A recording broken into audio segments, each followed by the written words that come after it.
Here I have a nasty gap in the laminate flooring.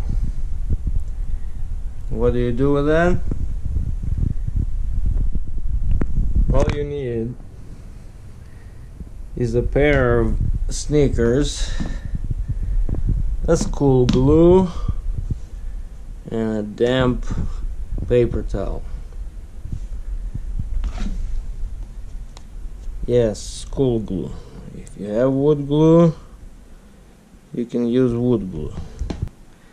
But anything that glues the paper together, because laminate is basically a thick paper with a picture and some aluminum oxide finish on it. And now I need a pair of good shoes, and all I'm gonna do is gonna strike it like this. That's it. I'm gonna use damp paper towel to wash off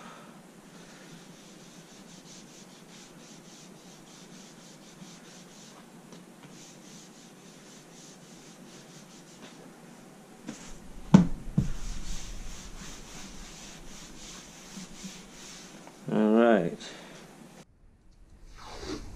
All I gotta do is put some masking tape over while the glue dries, and voila! Now you do it!